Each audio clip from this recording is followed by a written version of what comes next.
कहानी की शुरुआत होती है कुछ जवान लड़कों से जो अपनी मोटरसाइकिल्स पर जंगल में घूम रहे थे। अचानक रास्ते में उन्हें एक पुराना सा ट्रक दिखाई दिया। वो धीरे धीरे ट्रक की ओर बढ़े, मगर वो ये नहीं जानते थे कि इस ट्रक में कितना बड़ा खतरा छुपा हुआ है। ये ट्रक अमेरिका के सबसे खतरनाक राक्षस का था, जिसका नाम है क्रीपर। खैर, लड़के बिना बात के ही पंगे लेने लगे। लूक नाम के एक लड़के ने पत्थर उठाकर ट्रक के शीशे पर दे मारा, लेकिन इस खतरनाक ट्रक में कोई मामूली कांच नहीं था, बल्कि पत्थर तो कांच से लगकर वापस लूक के सर पर आ लगा। वहीं दूसरी ओर कर्क नाम के एक लड़के ने छानबीन करते हुए ट्रक का पिछला दरवाजा खोल दिया और अंदर देखते ही सबकी हालत पतली हो गई। अंदर एक सफेद बैग था, जिससे साफ पता चल रहा था कि उसके अंदर किसी इंसान की लाश है। अब कर्क उसे देखने आगे बढ़ा तो उसे बहुत तेज स्मेल आई, और जैसे ही वो पीछे हटा तो अचानक बहुत तेजी से ट्रक का दरवाजा बंद हो गया। ये देखकर वो सभी बेहद डर गए और तुरंत अपनी मोटरसाइकिल्स पर भाग निकले। तभी अचानक ट्रक के पीछे से तेज धार रफ्तार में एक रस्सी निकली, जिसके सिरे पर नुकीला चाकू लगा हुआ था और वो सीधा कर्क की टांग में जा लगा।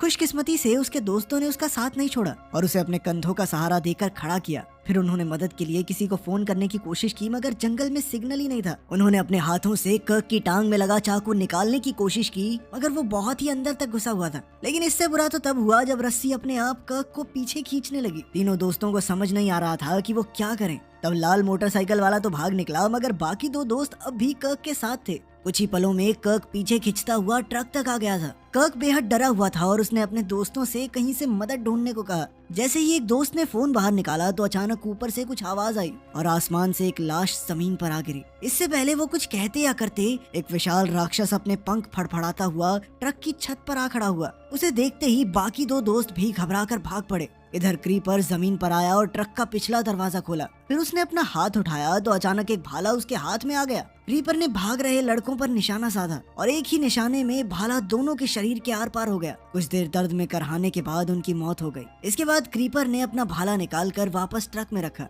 और अपने अगले शिकार को ढूंढने की तैयारी करने लगा। और तभी अचानक उसे तेज सुगंध आई, जिससे वो समझ गया कि आसपास कोई और इंसान भी है। ये कर्क का चौथा दोस्त था जो पहले ही भाग निकला था। क्रीपर ने अपनी सूंघने की शक्ति से उसका पता लगाकर उसे भी मार गिराया। फिर हमें पता चलता है कि ये क्रीपर हर 23 साल बाद जागता है और पूरे 23 दिन के लिए वहशी दरिंदा बनकर इंसानों का शिकार करता है। खैर, इसके थोड़ी देर बाद पुलिस को क्रीपर का ट्रक मिला तो उन्होंने पीछे का दरवाजा खोला, जहां उन्हें कई सारी लाशें मिली। इस खटारा ट्रक में न जाने कितनों की गली सड़ी लाशें और कंकाल पड़े थे, जिन्हें देखकर ऑफिसर्स का खून सूख गया। फिर एक ऑफिसर ने और छानबीन के लिए अंदर हाथ डाला और अचानक वही शिकंजा तेजी से आ गिरा, जिससे ऑफिसर की बाजू कट गई। किसी ने भी ये नहीं सोचा था कि इस पुराने ट्रक में इतने जाल छुपे होंगे। इस शिकंजे की वजह से अब वो लाशों को भी बाहर नहीं निकाल सकते थे और ये सब देखकर शेरिफ डेविड काफी निराश था। उसी समय और पुलिस की गाड़ियां वहां आई और तब हमें पता चला कि सरकार ने इस क्रीपर को पकड़ने के लिए एक खास स्क्वाड बनाया था और इस टीम का लीडर था कैप्टन डैन। इधर डैन और डेविड केस के बारे में बातचीत कर रहे थे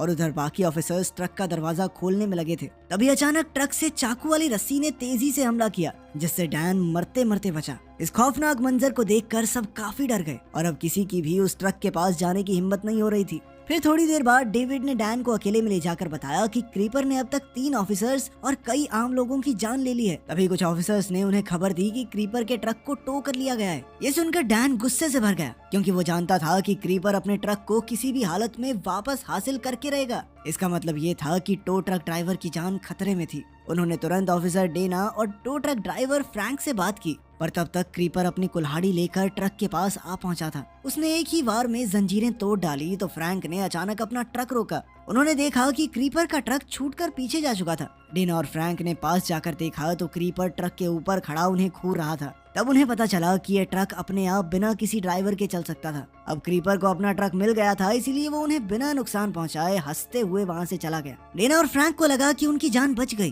पर कुछ ही पलों में उन्होंने देखा कि क्रीपर का ट्रक वापस लौट आया था। इस वक्त फ्रैंक हद से ज्यादा डरा हुआ था और अब ट्रक थोड़ी दूर आकर रुक गया, मगर क्रीपर कहीं दिखाई नहीं दे रहा था। डेना और फ्रैंक ने आसपास नजर दौड़ाई तो अचानक क्रीपर हवा से फ्रैंक के ऊपर कूद पड़ा। डेना ने तुरंत उस पर अपनी बंदूक तान दी, पर क्रीपर ने उसे देखकर इशारा किया, जिससे वो समझ गई कि इस बंदूक से क्रीपर का कुछ नहीं बिगड़ने वाला। अब क्रीपर उसकी आंखों के सामने से फ्रैंक को उड़ाकर ले गया और वो बेचारी चुपचाप खड़े रहने के अलावा कुछ नहीं कर सकी। जल्द ही डैन और डेविड वहां पहुंचे तो उन्होंने देखा कि डेना ड्राइवर सीट में दुबक कर बैठी थी। इसके बाद अगली सुबह हम देखते हैं कि ये कौवा एक घर के दरवाजे पर आ बैठा था और फिर एक बूढ़ी औरत घर से बाहर निकली और पेड़ को देखने लगी। तब एक इंसान ने उसे हाथ के इशारे से बुलाया। इस औरत का नाम गेलन था और वो इस इंसान को देखकर काफी दुखी थी। असल में ये कोई इंसान नहीं बल्कि उसके मर चुके बेटे केनी की आत्मा थी। असल में आज से 23 साल पहले जब क्रीपर आया था तो केनी ने क्रीपर को एक आदमी को अगवा करते देख लिया था। केनी तुरंत अपनी गाड़ी से बाहर आकर उसे ढूंढने लगा तो अचानक आसमान से एक कटा हुआ हाथ उसके सामने आ गिरा।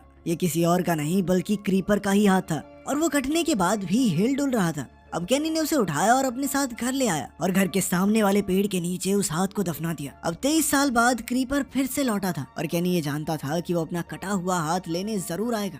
केनी की आत्मा ने अपनी माँ को उसकी भतीजी एडिसन के साथ शहर छोड़ देने को कहा, नहीं तो वो क्रीपर का अगला शिकार होंगे। खैर अगले दिन एडिसन अपने घोड़े के लिए चारा लेने दुकान पर गई, मगर उनका पहले ही काफी उधार बाकी था, इसलिए दुकानदार ने उसे चारा देने से इनकार कर दिया। अब एडिसन निराश होकर घर वापस जाने लगी तो दुकानदार के बेटे बडी को उस पर तरस आ गया। बडी काफी समय पहले से एडिसन को पसंद करता था, इसलिए उसने खुद ही एडिसन की मदद करने का फैसला किया। वो अपने पिता की मंजूरी के बिना ही एडिसन के घोड़े के लिए काफी सारा चारा ले आया। ये देखकर एडिसन थोड़ी शर्मिंदा हुई पर उसने चारा ले लिया। उसने बडी से वादा किया कि वो जल्द ही उसके सारे पैसे लौटा देगी। इसके बाद बडी एडिसन के साथ तबेले में चारा रखवाने गया। रास्ते में एक खेत में उन्होंने कई घोड़ों को डर के मारे भागता देखा। तब बडी ने बाहर निकल कर देखा कि खेत का मालिक काफी घबराया हुआ था। मजदूर एक टैंक के नीचे छुपे हुए थे। ऐसा लग रहा था मानो उन्होंने कोई खौफनाक मंजर देख लिया हो। फिर खेत के मालिक ने बडी को तुरंत पुलिस को फोन करने को कहा। अब बडी अपनी गाड़ी में जाकर पुलिस को फोन करने ही वाला था कि अचानक एक खून से सना आदमी उनकी खिड़की पर आ गया, जिससे वो दोनों चिल्ला पड़े। इससे पहले कि वो इस सदमे से बाहर आते, एक और काला साया उनके सर पर मंडराने लगा। ये कोई और नहीं बल्कि क्रीपर था, जो टैंक के नीचे छुपे मजदूरों को पकड़ने आया था। जब बडी और एडिसन ने टैंक के पलटने की आवाज सुनी तो वो समझ गया कि क्रीपर उनके पीछे ही मौजूद है। उन्होंने देखा कि क्रीपर ने मजदूरों को छोड़ दिया। जब एडिसन और बनी ने फिर से वहाँ देखा तो क्रीपर गायब हो चुका था। बडी ने तुरंत ट्रक स्टार्ट करके वहाँ से निकलने की सोची, मगर ट्रक तो स्टार्ट ही नहीं हो रहा था। तभी अचानक क्रीपर उनके सामने आ गया और अपनी आंखें बंद करके अपने आसपास मौजूद डर के भाव को महसूस करने लगा। क्रीपर को बडी से ज्यादा एलिसन में दिलचस्पी थी। वो अचानक उड़कर एडिसन की तरफ आ गया और अपनी उंगली से खिड़की का खून साफ करने लगा। फिर वो एडिसन के शरीर की सुगंध ले रहा था और जल्द ही वो समझ गया कि एडिसन ही उसका असली शिकार है। वो खुशी में चिल्ला उठा, जिससे खिड़की का कांच तक चकनाचूर हो गया। फिर उसने एक ही बार में खिड़की तोड़कर ट्रक को गिरा दिया और एडिसन को दबोच लिया। जब तक बडी को एहसास हुआ कि ये सब क्या हो रहा है, तब तक तो क्रीपर एडिसन को लेकर उड़ गया था। फिर हम देखते हैं कि क्रीपर ने एडिसन को मारा नहीं, बल्कि उसे अपने ट्रक के पिछले हिस्से में फेंक दिया और खुद अगले शिकार पर निकल गया। तब वहाँ एडिसन की नजर कर्क पर पड़ी। ये वही लड़का था जो शुरुआत में ट्रक के चाकू से जख्मी हो गया था। वो दोनों एक छोटे से टाउन से थे, इसीलिए उन्होंने एक दूसरे को पहचान लिया। फिर उन्होंने क्रीपर के वापस लौटने से पहले ही भाग निकलने का प्लान बनाया। कर्क जानता था कि पिछले दरवाजे पर तो जाल बिछा हुआ है,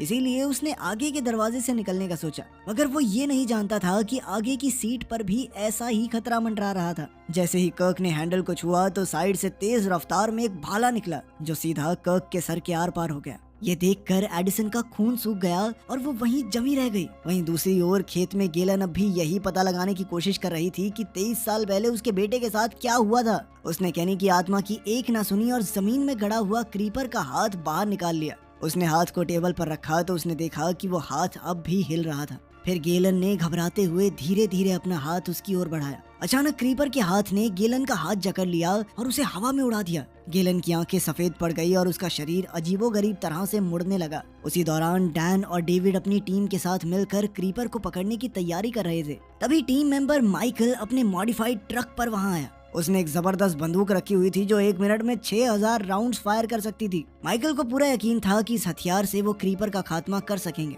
खैर टीम के इकट्ठा होते ही उन्होंने क्रीपर की तलाश शुरू कर दी। उधर गेलन को जब होश आया तो उसने डैन और डेविड को फोन करके अपने यहाँ बुलाया। असल में गेलन ने क्रीपर के हाथ को छुआ तो उसे क्रीपर की असली कहानी दिख गई थी। वो समझ गई थी कि ये क्रीपर कौन है और ये इस रूप में कैसे आया। मगर गेलन ने कहा कि वो ये सच डैन और डेविड को नहीं बता सकती और उन्होंने भी गेलन पर ज्यादा दबाव नहीं डाला। अब डैन खुद क्रीपर का राज जानना चाहता था, इसलिए उसने क्रीपर का हाथ छूने का फैसला किया। डेविड ने उसे रोकने की बहुत कोशिश की, मगर कोई फायदा नहीं हुआ। अचानक क्रीपर के हाथ ने उसका भी हाथ जकड़ लिया और डैन उसी पल बेहोश हो गया। उसकी टीम ने उसे तुरंत नीचे उतारा और जमीन पर गिरते ही उसकी आंखें सफेद हो गई और उसका शरीर भी अजीबोगरीब तरह से मुड़ने लगा। कुछ देर बाद जब डैन को होश आया तो वो एकदम हक्का बक्का था। जब डेविड ने उससे पूछा कि उसने क्या देखा तो डैन एकदम चुप रहा। उसी समय माइकल को हाईवे 9 पर एक पलटी हुई गाड़ी की खबर मिली तो वो समझ गया कि ये क्रीपर का ही काम होगा। ये सुनकर डैन ने क्रीपर का खात्मा करने के अपने प्लान को अंजाम देने का फैसला किया। इस बार माइकल आगे था और डैन और डेविड उसके पीछे क्रीपर को ढूंढने निकले। जल्द ही उन्हें हाईवे 9 पर क्रीपर का ट्रक दिखाई दिया। तब डेविड ने गुस्से में ट्रक के टायर पर गोली चला दी, लेकिन उसके तो टायर भी बुलेट प्रूफ थे और उनकी गोलियां टायर से टकराकर वापस उनकी ही गाड़ी पर लग गई। फिर डेविड ने ट्रक पर गोली चलाई, पर वहाँ भी ऐसा ही हुआ। अब क्रीपर ने ट्रक में एक बॉम्ब उनकी ओर छोड़ा, पर डैन ने ऐन वक्त पर गाड़ी मोड़कर खुद को बचा लिया। लेकिन इस बॉम्ब में तो ट्रैकिंग सिस्टम था और वो एक बार फिर उनकी ओर आने लगा। तब डेविड ने दिमाग लगाया और पहले ही बॉम्ब पर गोली चला दी, जिससे वो रास्ते में ही फट गया। तभी माइकल दूसरी ओर से आया और वो अपनी खास बंदूक से क्रीपर का खात्मा करने को तैयार था। ये देखकर डैन घबरा गया और उसने तुरंत माइकल को रेडियो पर कहा कि वो गोलियां ना चलाए, क्योंकि ये गोलियां ट्रक से टकराकर वापस उन्हें ही लगेंगी। लेकिन माइकल को डैन की आवाज सुनाई नहीं दी और उसने अपनी बंदूक से हमला बोल दिया। जिसका डर था वही हुआ और सारी गोलियां टकराकर उन्हें ही आ लगी और माइकल और उसके ड्राइवर की मौके पर ही मौत हो गई। इसके बाद डैन और डेविड की ओर एक और बॉम्ब आया और इस बार वो बच न सके। धमाके में उनकी गाड़ी पलट गई, पर खुशकिस्मती से उनकी जान बच गई। जल्द ही क्रीपर अपना ट्रक लेकर वहां आ गया और लगातार हॉर्न बजाकर उन्हें चिढ़ाने लगा। अब डेविड अपनी राइफल लेकर बाहर निकला और क्रीपर के साथ आखिरी मुकाबला करने को तैयार हो गया। डैन भी उसके पीछे आया और उसने डेविड को शांत रहने को कहा, क्योंकि अगर क्रीपर को उसके डर की भनक लग गई तो आज उसका बचना नामुमकिन है। तभी डैन की नजर माइकल के ट्रक पर पड़ी, तो उसने खुद जाकर वो खास बंदूक चालू करने का फैसला किया। इधर क्रीपर अपनी कुल्हाड़ी लेकर धीरे धीरे डेविड की ओर बढ़ रहा था। डेविड ने गोली चलाई, लेकिन क्रीपर ने अपनी कुल्हाड़ी से गोली रोक दी। अब डेविड ने खड़े होकर एक और गोली चलाई, जिससे क्रीपर की टोपी उड़ गई। इससे क्रीपर गुस्से से भर गया। इधर डेविड तीसरी गोली चलाने ही वाला था कि तभी क्रीपर ने अपने डार्ट से उस पर हमला किया, जो सीधा डेविड की राइफल की नोक में जा घुसी। अब डेविड के पास अपने बचाव के लिए सिर्फ एक हैंडगन बची थी। क्रीपर अपने जोरदार वार से डेविड का काम तमाम करने ही वाला था कि ऐन वक्त पर डैन ने उस खास बंदूक को संभालते हुए क्रीपर को ललकारा। इससे क्रीपर का ध्यान तो भटक गया, लेकिन अब बंदूक जाम हो चुकी थी। क्रीपर अब अपनी कुल्हाड़ी के साथ डैन पर टूट पड़ा। उसने अपने पंख फड़फड़ाए और हवा में उड़ गया। उसी पर डैन को ये लग रहा था कि भाई अब तो नहीं बचने वाला, लेकिन उस मुसीबत भरी घड़ी में डैन ने अपनी पूरी ताकत लगाकर गन को ठीक करके उड़ते हुए क्रीपर पर निशाना लगा दिया। गोलियां बरसने लगी और डैन ने क्रीपर को छेदी सिंह बना दिया, लेकिन इतनी बड़ी गोलियों का भी उस पर कोई असर नहीं हुआ और क्रीपर मौका मिलते ही उस पर झपटा। दूर से डेविड ने देखा कि क्रीपर ने अपनी कुल्हाड़ी से डैन का सर काट डाला और अब डेविड के पास भागने के अलावा और कोई चारा नहीं था। जैसे जैसे रात ढलने लगी, गेलन को पक्का यकीन था कि क्रीपर आने वाला है। वो अपनी शॉटगन उठाकर अंतिम लड़ाई के लिए तैयार थी। अचानक बाहर हेडलाइट्स दिखी। गेलन को लगा कि वो क्रीपर ही है, लेकिन दरवाजा खोलने पर उसे बडी मिला, जिसने बताया कि उसकी पोती एडिसन को क्रीपर ले गया। इधर ट्रक के कार्गो एरिया में फंसी एडिसन ने अचानक बाहर शोर सुना और वो जल्दी से एक सफेद चादर के नीचे छुप गई और मरने का नाटक करने लगी। लेकिन क्रीपर ने आते ही चादर हटा दी और एडिसन को पकड़ लिया। अब वो उसे खाने की तैयारी कर रहा था, लेकिन जैसे ही क्रीपर चाकू लेने के लिए मुड़ा, एडिसन मौका मिलते ही पीछे हटकर छुप गई। जैसे ही क्रीपर ने एडिसन को फिर से पकड़ा, उसने बड़ी चतुराई से पैसेंजर सीट पर लगे ट्रैप को एक्टिवेट कर दिया, जिससे एक भाला क्रीपर के सर में घुस गया। क्रीपर ने भयानक चीख मारी, क्योंकि इस हमले में उसकी एक आंख तक निकल गई थी। मौका देखकर एडिसन ने खुद को छुड़ाया और ट्रैप से बचते हुए ट्रक से बाहर कूद गई। वो जल्दी से उठी और पूरी रफ्तार से भागने लगी। क्रीपर ने उसका पीछा करने की बहुत कोशिश की, लेकिन वो जमीन पर आ गिरा। पता चला कि डैन ने अपनी बंदूक से उसके एक पंख को उड़ा दिया था, लेकिन उठते ही क्रीपर ने भाग रही एडिसन की तरफ एक डार्ट फेंका, लेकिन वो एक पत्थर से टकरा कर गिर गई, जिस वजह से वो डार्ट उससे कुछ इंचेस से चूक गया। अब गुस्से से भरे क्रीपर ने रस्सी से जुड़ा हुआ वो चाकू उठाया। सिर्फ एक आंख होने की वजह से उसे निशाना लगाने में बहुत मुश्किल हो रही थी और शिकार अब दूर भागता जा रहा था। क्रीपर ने अपनी पूरी ताकत से चाकू फेंका, लेकिन वो चूक गया। निशाना एडिसन की जैकेट पर पड़ा, जिससे वो जमीन पर गिर गई। क्रीपर ने अपनी कुल्हाड़ी उठाई और उसकी तरफ दौड़ने लगा। जैसे ही वो एडिसन को पकड़ने वाला था, सामने से आ रहे एक ट्रक ने क्रीपर को टक्कर मारकर उसकी जान बचाई। एडिसन उठी और बिना पीछे देखे भाग निकली। लोगों को डरा डरा कर उनकी जान लेने वाला क्रीपर पहली बार खुद को बेचारा महसूस कर रहा था। उसने अपना गुस्सा ट्रक ड्राइवर पर निकाला और उसे मार कर अपनी चोटें ठीक की। क्रीपर फिर एडिसन के घर अपना कटा हुआ हाथ लेने गया। उसे हाथ जमीन पर मिला, जिसे गेलन ने एक चिढ़ाने वाले मैसेज के साथ छोड़ा था। उस पर लिखा था कि मैं जानती हूँ तुम क्या हो। ये पढ़कर क्रीपर को इतना गुस्सा आया कि उसने हाथ को चूर चूर कर दिया। उसके पास इंसानों का शिकार करने के लिए सिर्फ 23 ही दिन का समय था और अब बहुत जल्द उसे 23 साल की नींद के लिए जाना होगा। तो उसने अभी के लिए एडिसन को छोड़कर किसी बड़े टारगेट पर ध्यान देने का फैसला किया। इसी बीच बड़ी मुश्किलों से बची एडिसन को बडी और उसकी दादी मिल गए। आखिर में बडी और एडिसन ने एक दूसरे को गले लगाकर अपने प्यार का इजहार किया। ये अजीबोगरीब डरावनी मूवी कैसी लगी कमेंट्स में जरूर बताना। मिलते हैं अगली